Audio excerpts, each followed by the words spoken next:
everyone. Thank you for attending this session and tuning into this particular presentation. So just a little quick background about me. My name is Ben Hall. I work at an organization called Pratum, where we do information security services. And here in a second, I'll actually talk through my background, but I kind of wanted to show a couple fun pictures of me and my family as we kind of enjoy the outdoor activities. So this is my wife and I as we're getting ready to go ride the High Trestle Trail. So hopefully that scene, it looks familiar to you all that are watching this today and looking through that. And if you haven't gone out there, highly recommend it, especially in the evening time when the lights go on. It's just a beautiful sight.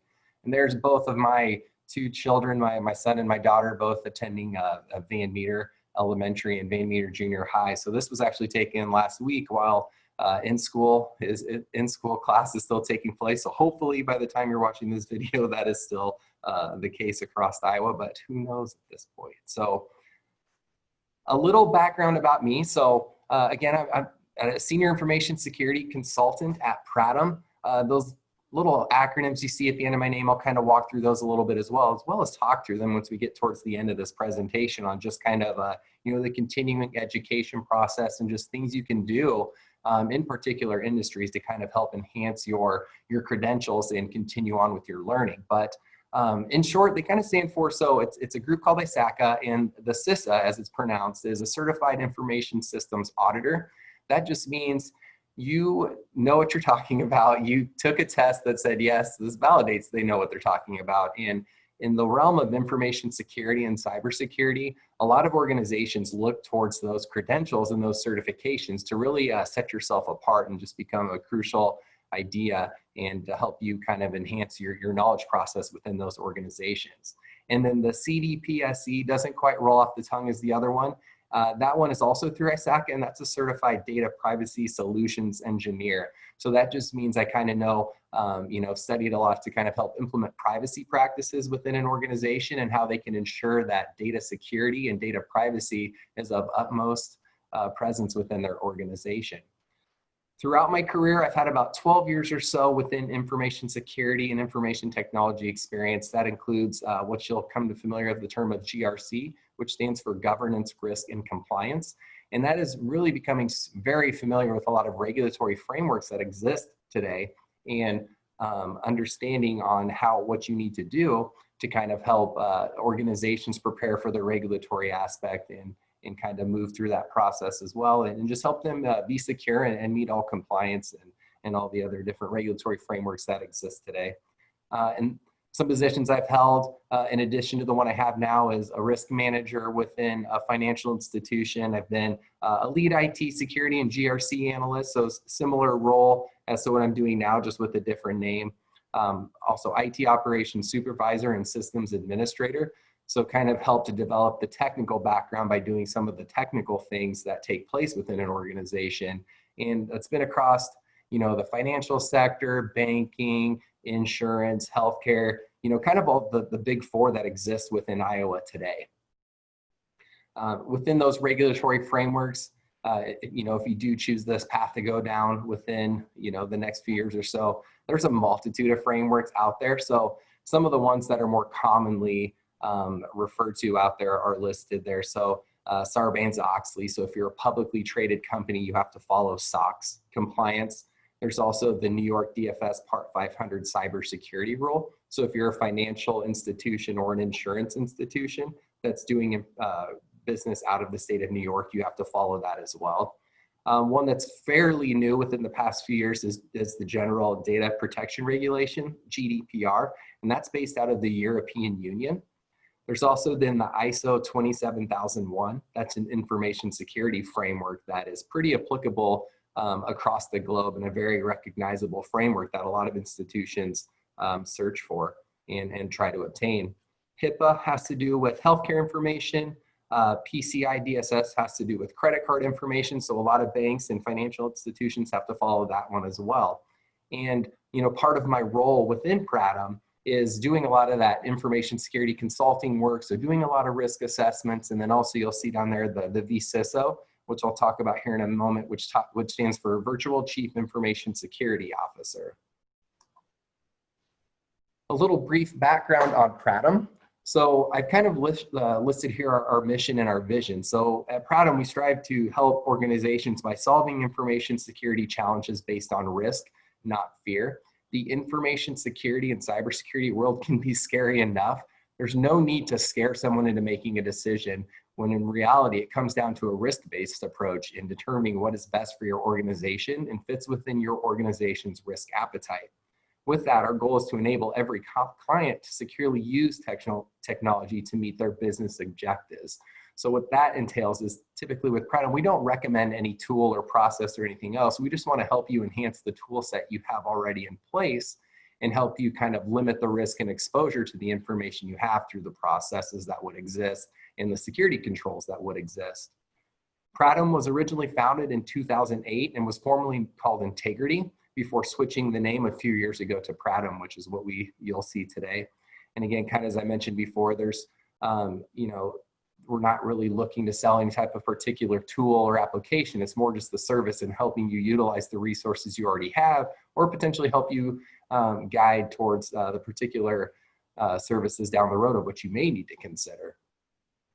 We're based in Ankeny, honestly, right around the corner of the Ankeny DMAC campus. If you were to get in the parking lot by the gym and hit a golf ball, you'd probably bounce it off my windshield. So I'd prefer if you didn't do that, but it would be pretty cool if we saw a ball come across. So not saying you should, but if you did, I think I know who it was. Also, we have offices within Cedar Rapids. We have a solo individual based out of the Dallas office, and then we have some Kansas City presence as well. But yeah, again, our main operations center is set here within Ankeny. So some of the services that we do. So that left column you'll see regarding information security consulting. So that's a list of what the consultants do. So in addition to myself, there's 4 other consultants on the team, as well as we have additional consultants that do penetration testing, forensic investigation work, and so on and so forth, some application security. And then we also do some managed security services, which include a SIM tool, some of you may be familiar with, but that's a security information and event management. That is a log analyzer that's kind of looking for that anomalous activity that would exist on a network. And we have analysts that are reviewing that for organizations and kind of notifying them in the event something is potentially suspicious and could potentially take down their network. We also have analysts that do vulnerability scanning as well. So that means they're scanning the network internally and then applications as well, internally and externally, looking for potential vulnerabilities that could be exploited through a penetration test or through a malicious outsider that's looking to gain access to your systems or your organization. I'm going to go back to that information security consulting column because that's primarily the stuff that I do today. So what you'll see here is, again, like I mentioned, that virtual chief information security officer services. We meet with a lot of organizations, which involves us kind of talking to their board of directors, any of their senior management, and kind of portraying a lot of that senior level role information to that group. That also includes doing some security awareness training and just kind of presenting their compliance and risk status to that group at a very high level, which can be intimidating at times, and it's kind of something I'll talk about here later in the presentation, as well as, some things I do enjoy and some things that are potentially present a challenge as you go about. A lot of the services we do relate to the IT risk management. So majority of organizations are going to have some type of IT risk management approach that exists today. So what they'd be looking for here is you're going through a risk assessment. You're analyzing the company's risk against a design framework. Just one thing I'll throw out there is kind of the NIST 853 is a pretty common framework, as well as NIST 800-171. A lot of information there, but it really lists out controls that you should be following. So we tend to use those frameworks and then identify those controls against a subset of controls that would exist at the organization and determine their potential exposure based on those risks. A lot of information that comes out of the risk management process could be that potential policy development. So, reading through the regulations, helping the organization write a policy that helps protect their information and their resources as much as possible.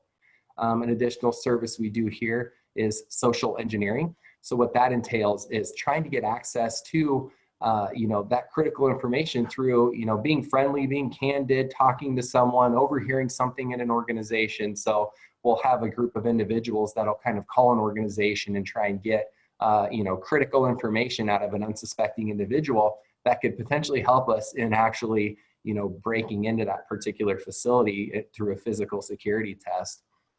There was an organization, I believe it was just last year, that was recently in trouble for physically penetrating into a courthouse within Dallas County, and they actually got arrested. And so it's some of the things that are interesting, but also concerning within this role. So I've been able to physically break into companies before and see how far I could get, all of course underneath approved and signed statement of work in case the cops do get called, but haven't had to been thrown in handcuffs for my job yet, and hoping it never happens, but there's always that possibility. Then there's also penetration testing. So that is, as I mentioned a little bit ago, where we're doing the vulnerability scanning on a system internally and externally to find those exposed vulnerabilities. And then the penetration tester is going to take that a step further and use common exploits that are out in the wild today or something that can be easily created and exploit those vulnerabilities and try and get into the network. So we'll have organizations that'll say, hey, we have our financial statements stored at this location. We would like you to see if you can get in and access that. So through the vulnerability scan and through the penetration test, we will see how far we can get into an organization technically by exploiting those vulnerabilities, expanding your access through credentials and trying to get that domain level credential, that domain admin credential, to when you could then penetrate the entire network and compromise the whole thing. And the goal there is to really show the organization what potential holes exist and how you can patch those up. There's also compliance and IT auditing. So kind of what I was mentioning earlier within the compliance aspect is there's different regulatory frameworks that certain organizations are required to follow. And then there's certain regulations that people just follow just to show that they're putting security first. So a lot of the services we do is help organizations with that compliance level and help them make sure they have the controls properly implemented to kind of meet that regulatory framework. And a lot of times you attest that they're in compliance by performing an audit. So you're reviewing their control set based on the regulatory framework, and then you're also obtaining samples to really validate that what they say they are doing is truly being done. There's also business continuity and disaster recovery, and that also kind of ties into incident response a little bit as well. So I'm sure all of you are familiar with either your parents or you yourself working at an organization, over the summer and early spring to when the pandemic took place. Majority of the organizations didn't just shut down, right? They were actually able to continue on and do what they needed to do because they had a proper business continuity plan. Instead of having actual people working in a physical office, they were able to transition that workforce to a remote workforce and participate that way. So that would have been one thing that would have been incorporated into their business continuity and disaster recovery and response plan. With incident response, a lot of what we do with organizations is we'll dive into a particular incident that could be anywhere from a business continuity situation, or perhaps it was a malicious penetration tester that was able to get into the network. We'll kind of help them with that incident response, help develop that plan, help develop how they're actually reviewing the incident and reporting that, and then closing the loop and being prepared to kind of resume operations as normal. A cool thing we do also, and I believe it's also offered within the DMAC coursework as well, is digital forensics. We do a lot of stuff with DMAC, honestly, as it relates to this. One of the individuals and professors there actually used to work here for a little bit and still does on occasion help us out with some cases that he'd worked in the past. And it's really cool because you can kind of crack into a device and determine everything that it's done. So, a lot of the things you see on TV to where they're kind of scraping a cell phone for images or scraping a cell phone for messages, emails, just trying to get all of that information off of it.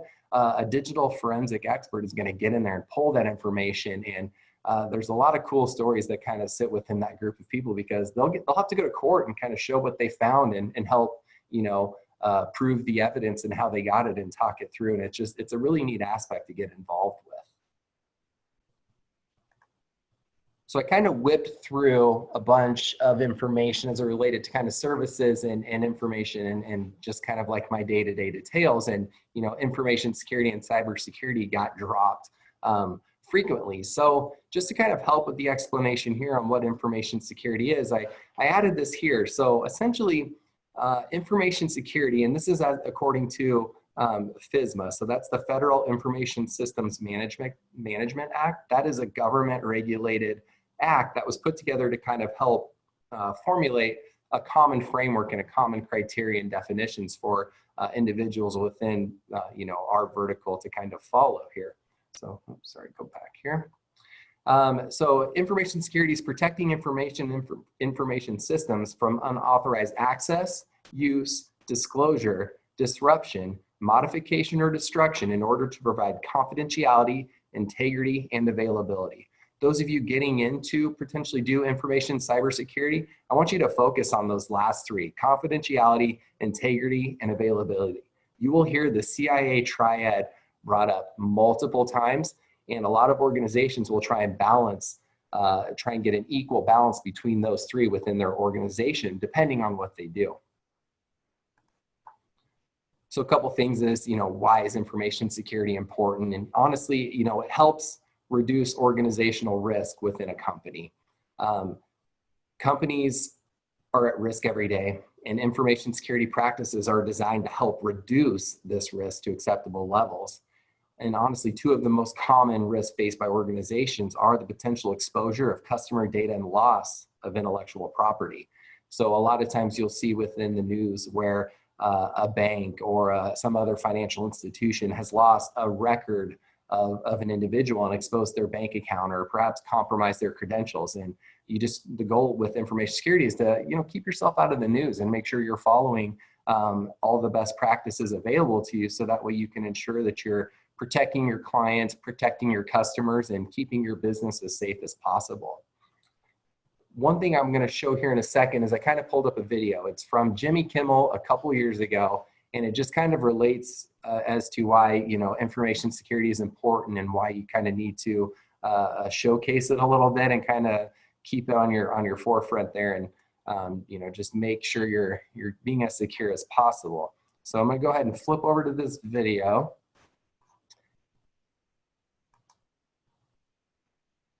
We've been hearing a lot about cybersecurity lately, largely because of what happened to Sony. Companies and individuals are more concerned about the safety and privacy of their information than ever. President Obama has unveiled a number of new proposals this week to crack down on hackers, and he plans to address this in the State of the Union speech on Tuesday. And it's great that the government is working on this, but the truth of the matter is, we need to do a better job of protecting ourselves. The most popular password in the United States is password 123. And as long as that's the case, we're vulnerable. So today we sent a camera out on the Hollywood Boulevard to help people by asking them to tell us their password. And this is how that went. We're talking about cybersecurity today and how safe people's passwords are. What is one of your online passwords currently? It is my dog's name and the year I graduated from high school. Oh, what kind of dog do you have? I was called Papillon. And what's his name? Jameson. Jameson. And where do you go to school? I went to school back in Greensburg, Pennsylvania. What school? Hippo Senior High School. Oh, when did you graduate? In 2009. Oh, great. It's like my cat's name and then just like a random number. Okay.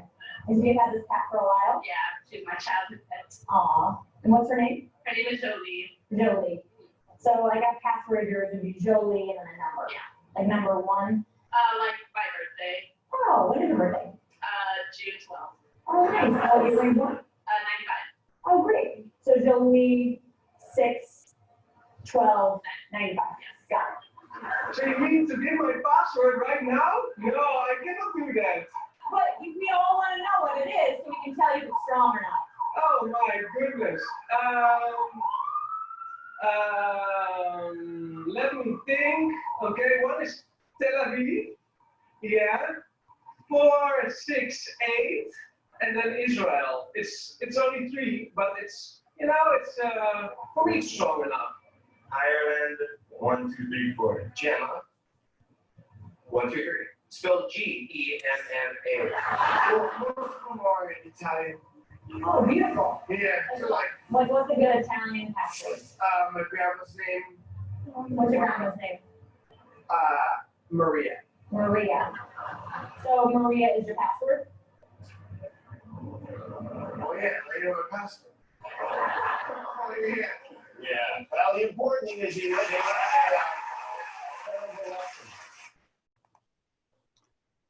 So I just think that's interesting because the video is great for one. It just goes to show no matter how much education and security awareness you kind of present to an individual, under certain pressures, they may kind of give you information they normally wouldn't have. So one interesting aspect I thought regarding that video is the interviewer asking the individuals the information about their password. So you heard on a couple different instances to where someone's like, it's my high school or it's my birthday. And like, oh, what is your birthday? What is your high school? And that's social engineering. You're obtaining information you wouldn't have normally got by simply striking up a conversation with someone or being friendly and just, you know, casually talking with them. And before you know it, you have passwords to potentially their banking information, or maybe it's their email address, or, you know, other areas there that you could kind of utilize to kind of get further access within an organization and potentially compromise their account. So I really do like that video because it honestly, it just kind of shows the importance of just information security awareness. So a lot of times we'll do presentations to where we're actually rolling through and talking about, you know, a phishing example to where, you know, you're getting some type of email that's requesting you to reset your bank account or your password or tell us your social security number. And the reason it happens because people do it, they still fall for it. So you know, if there's any opportunity you have to kind of share information security awareness to those around you and you're more familiar with it, is by all means help them protect their information as much as possible.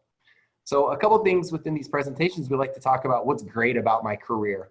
So one of the things that I honestly love the most about what I do is at Pradham, we get to work with a multitude of clients. So even today alone, I have met with 4 different institutions about their security program.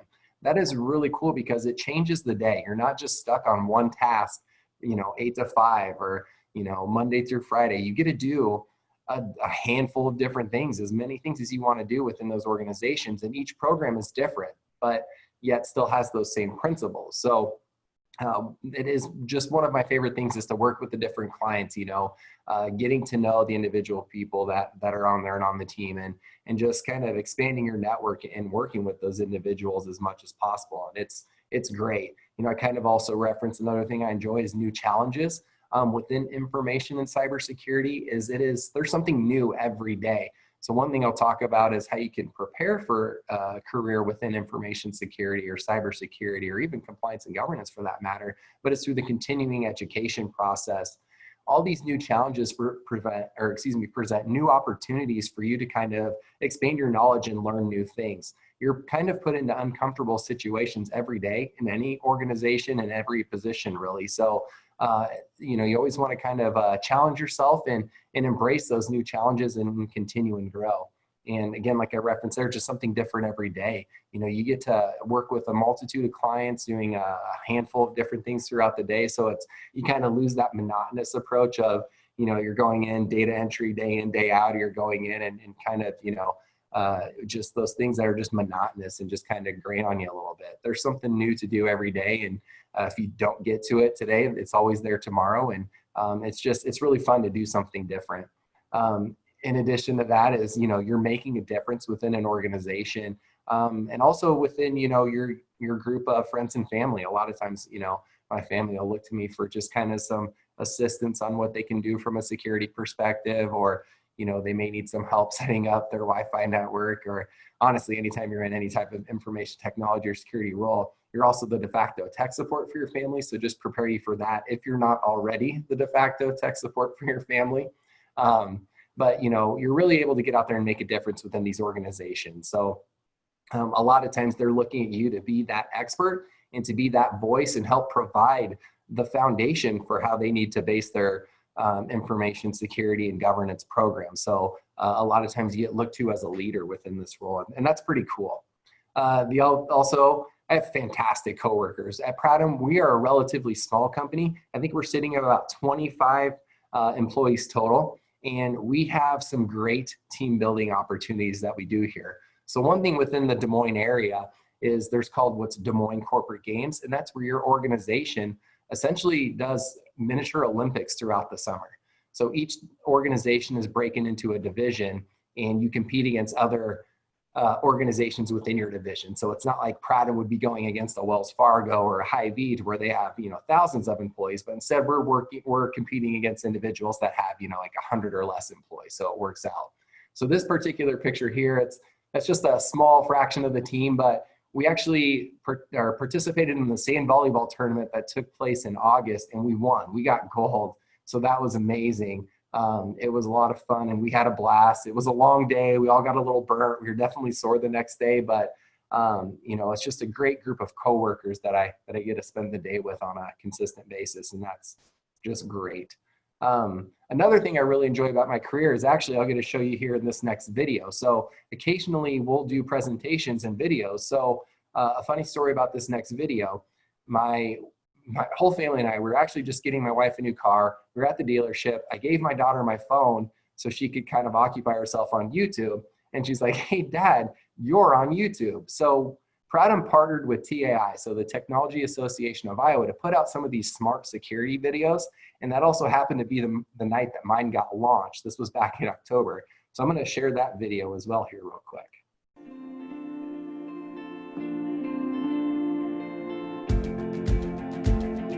Preventing security breaches is always a business goal, but people make mistakes and incidents do happen. To be prepared for the aftermath of a data breach, be strategic and proactively develop an incident response plan. Incident response is the approach an organization takes to address and manage cyber attacks. Without a formalized incident response plan, crucial steps can be missed, resulting in additional threats to the organization. NIST Special Publication 861, titled Computer Security Incident Handling Guide, is a trusted reference when developing a plan. This plan highlights critical components needed for responding to and managing security incidents. Planning involves identifying key stakeholders and their responsibilities, working through incident scenarios, creating the formalized plan, and testing for efficiency and effectiveness. A plan is only as good as its execution.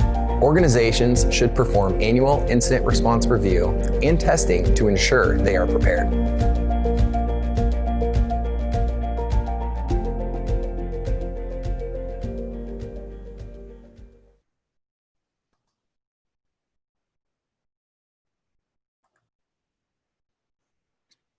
So that's just kind of a fun thing we get to do is we'll do those videos on occasion. So I actually will have another one coming up here pretty soon. We recorded them back in June. It was really interesting. The fun fact, and we'll kind of talk about this on, additional skills you need in the future, was I had to memorize that whole thing, and I haven't done that in a long time. I did participate in high school drama and a lot of plays growing up, but you kind of forget, unless it's a song, you don't really memorize things that easily anymore. So they're fun, they're enjoyable, people get out there, and it's kind of neat when your friends do see it and shoot you a message about that type of stuff. But that's definitely a cool thing we get to do at Pratham, and it's been a blast to be a part of it. So I kind of talked through some things I enjoyed, some things I loved within the organization, but within what I do, but there's also challenges, right? Not everything is unicorns, rainbows, and roses every day. So, some things that are challenging is in information security and risk management and cybersecurity is you're discussing tough points and tough topics with a lot of organizations. Pretty much every organization has an idea of their risk level, and a lot of times they may think that they are in a better position than they had originally thought. So, that's one thing that helps coming from Pratham and doing that external viewpoint is we're able to kind of provide that outside look.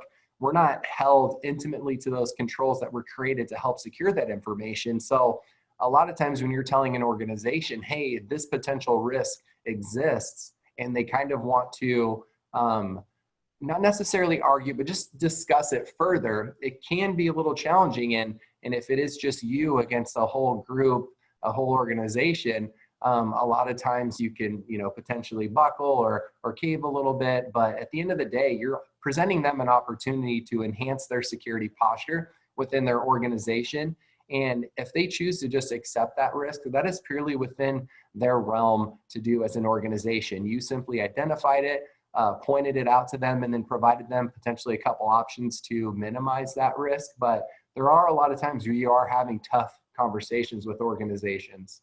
And that really goes into that emphasizing security and compliance. So a lot of organizations that do have to meet regulatory framework, a lot of times they'll just take a checklist or a checkbox approach.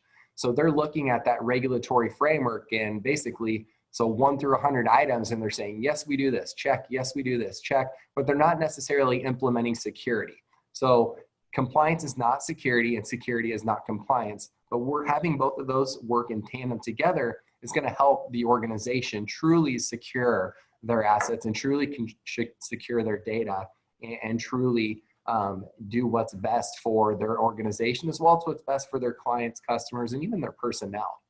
Another challenge here, I kind of just mentioned motivation and intention. So there are certain organizations where they do want you to just kind of come in and do that checklist approach, and they just want to know how they're doing against a regulatory framework, and they truly just want you to come in and put your stamp on it. So a lot of times we don't typically want to do that approach, and anyone with integrity as an information security personnel shouldn't want to do that either.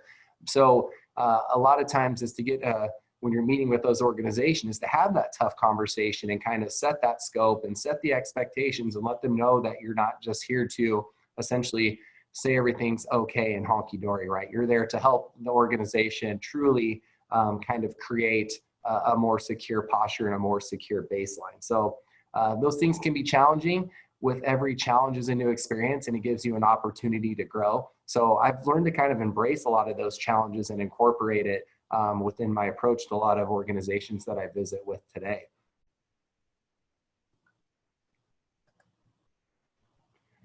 So preparation, continued education, certification. I mean, so how did I get here? I did not take a direct path. There's a few individuals here within Pratham to where they're like, oh, I knew immediately I wanted to get into cybersecurity the second I logged into a computer and I was able to access things I shouldn't. So they just knew from the get-go. Me personally, I grew up with a construction background. My dad, my grandpa, my great-grandpa all built homes, roofed houses, did all of that. So I was pretty much set on doing that type of thing as well. Also then seeing my great-grandpa and my grandpa and then my dad slowly start to deteriorate, I'm like, all right, maybe this isn't what I want to do. So after high school, still wasn't sure what I wanted to do, and actually got a partial soccer scholarship to a university out of Oskaloosa and was able to play soccer and kind of get some of those core classes out of the way. Had a blast, got to play sports, got to meet new people, and then eventually transitioned to Iowa State. Had a lot of fun there. It was a great opportunity, but then also learned I probably wasn't as focused on college as I needed to be. So moved back home again, started working with my dad doing construction again. And then again, also realizing like, hey, everything's starting to hurt. I'm in my early 20s. This isn't necessary. What's going on? So then I decided to actually go back to school. And I actually started going back to DMAC and got an Associates of Applied Science and Paralegal Studies at the DMAC Urban campus. And that was a fantastic opportunity. Got me back into the mindset of, wanting to, continue on with my education and really reinvigorate my educational capabilities there as well. So while I was doing that, I was also working at a bank as a personal banker, and didn't really necessarily enjoy that. Always had the idea of wanting to potentially working for a law firm down the road. So as it came down to it though, I really got to know the systems within the bank pretty exclusively. And I always joke, like, I don't know if I had more access than necessary or what, but I inadvertently created a few processes that made it a lot easier to onboard accounts and onboard loans. So I was getting calls from other personal bankers saying, hey, how did you do that? How did you do this? And it was about a few months after doing all that and kind of getting those support calls from other personal bankers to where the head of IT called me and said, hey, I've heard you've been helping a lot of people with the application. I'd like you to come down and meet with me. So I immediately thought, oh no, I'm fired. I have done more than I was supposed to do, and I'm now being let go. Turns out that wasn't the case. They liked my approach. I had a great relationship built with a lot of the other banks within underneath that brand. And they offered me a job within IT tech support. So that's how I kind of got into that technical vertical there, and never really anticipated, never even considered it. knew how to work with computers, knew how to work with applications, but didn't necessarily have that as a career goal. And since then, it's pivoted into this, GRC role that it's been today with the past 12 years of kind of getting in and doing the regulatory work. So you can have a plan and have an idea, which is great. Obviously, find what's passionate for you and follow that path. But just know that sometimes life does throw curveballs your way, and you may actually find that you have skill sets that are going to work towards something else, and you should embrace that. They always tell you to do what you love and you'll never work a day of your life. While that's partially true, it's still work, and so there is still that aspect to it. But if you're truly enjoying what you do, it definitely takes that edge off a little bit. So after doing IT work for a little bit and kind of getting into that governance compliance role, I did want to get a bachelor's degree, so I was able to attend a university here in Iowa and officially get my bachelor's degree in business administration with an emphasis in accounting. I was a lot more focused this time around as well, courtesy of the classes I took, at DMAC Urban Campus, and kind of got me back on that right mindset. And I was actually, I graduated at the top of my class and got all the special ribbons and the awards and everything too. So that was really cool and a good, proud moment for me. And it also just kind of helped me emphasize just that knowledge and that background. So one thing within the information security world I kind of mentioned earlier as well is a lot of times organizations and just also others within your realm too look at the certifications to make sure you truly know what you're talking about. What that gets down to is understanding a framework, understanding the security rules in general, understanding the common domains that exist within an information security world, and then going and taking a test. So the two particular certifications I mentioned earlier through that ISACA group. So that's an information security alliance organization that it's very well accredited. There's also CISSP. I don't have that one yet, and my manager keeps telling me that's going to be on my goals next year. So I keep pushing that off because I feel like I have too many creds at the end of my name already. But that is also another good one to consider, is the CISSP. So I did obtain the CISA and then the CDPSC, and that just really helps show that you know what you're talking about. You've implemented this within organizations. You have the experience necessary. Typically, it's involved with reading a book that's about as wide as an encyclopedia, and then taking a test of 100 to 150 questions and passing. So the sooner you do it outside of college, the better, because you're still in that testing mode. So I would just encourage, if that is a path you want to go down, is do it sooner rather than later. It's a lot easier when you're still in that study and test taking mode.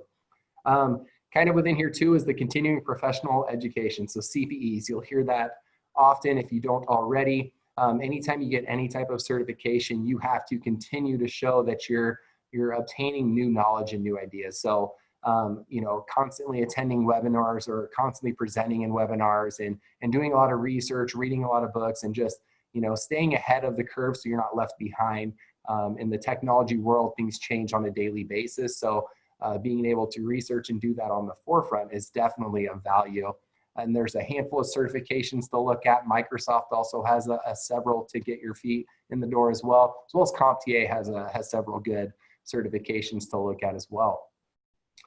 So now that I've obtained these certs, got the degrees I want, what's next? Well, there's also opportunities to volunteer on boards or committees. So as of right now, I'm currently as the sitting vice president of Des Moines ISSA chapter. That's the Information System Security Association of Des Moines. So we put on monthly meetings with our members and we put on information security, governance, compliance, programs and awareness and webinars to kind of help with that continued education process and help kind of network with other professionals within your industry. There's also a local ISACA chapter, so that organization that provided those two certificates presented there. There's a local chapter there as well, so get involved with that.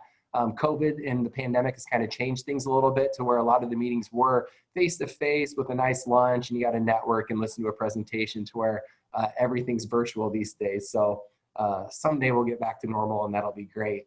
And then there's also the InfraGard chapter, which is fantastic. That one is a conglomeration of FBI, ATF, CIA, pretty much all of the big government organizations put together this public chapter called InfraGard. So going to those meetings is pretty awesome, because either going to them, you're either in the safest room within Iowa or the riskiest room within Iowa. guarantee, depending on the facility, when you go in, 90% of those agents are going to protect you in the event of anything would happen. A lot of them do have, they are concealed carrying, and you definitely feel safe and you feel like you're in the right room. So it's fun. The second you can get involved with InfraGard, I would recommend doing that process. And it's kind of it's an interesting background check too. So it's not just submit an application and go. They actually vet you and call resources and make sure you're not a criminal. So it's pretty neat. So just other career advice that I would offer, kind of like I was saying earlier, is you may have your intended path, but just be prepared to kind of take that curveball and go down that next path. Take opportunities that present themselves to you. A lot of things I've done throughout my career, I didn't necessarily plan on. It was just an opportunity that someone presented to me that I kind of took and ran with. And, just some key skills within that are just intangible, is being able to communicate effectively, just either with your peers in a meeting, just having the capability to where you can just talk about a topic, talk about a particular area, and be knowledgeable about it, provide recommendations, and just having that great communication skill to where you can share that information and talk through it in a meeting definitely helps. I would ask for a quick show of hands, but since this is virtual, I would ask how many people like group projects, and I would just assume everybody raise their hand, right? Group projects are the best. No, they are not. But when you get into the corporate world, everything is a group project. You're always working with someone. So utilize your communication skills, be nice to people, be prepared to constantly work in a group. And there's always those individuals that don't necessarily pull their weight. So be a good coach and help them out and kind of, potentially give them tasks on what they can do to help the team within that group project. So time management is key. The ability to kind of jump in and be a leader as well is huge, especially within information security role. With a lot of the stuff that we do as consultants is, again, like I mentioned earlier, they're looking at you to be that leader. And a lot of times they'll take what you say as its weight in gold. They will take you at full face value, and that will be kind of their Bible that they'll follow. So being able to kind of take the reins and be that leader is definitely beneficial as well. You've always heard of problem solving skills, being a good listener, that type of thing. There are intangibles that exist within this world that just everyone should have. So if I could recommend anything, it would be enhance your communication skills, be nice to everybody. You never know who could be a potential contact in a network and help you get your foot into an organization you may not have been able to, just because you were nice to them or because they trusted the work that you did. So a lot of information, a lot of things you can do. You're continuing on with your career, you're learning what you want to do. And the great thing about information security and cybersecurity is it's something different every day, and you truly have an opportunity to showcase any new skill sets you would have. So that honestly brings me to the end of the presentation. I know I did put a question slide out there, and I know this is virtual, so obviously there won't be too many questions, but I did provide my email address there. Also Pradham's website, to where you can do some internal questions there as well and kind of hit anybody if you'd like. And then I provided my LinkedIn account, but feel free to reach out and probe with any questions or any advice you'd have going on in the future. But, just be prepared to kind of take the opportunities as they come about and just, kind of grow your network within school and just, be nice to everybody. And I want to thank you all for listening, and again, reach out if there's any questions. So thank you all very much and have a great rest of your day.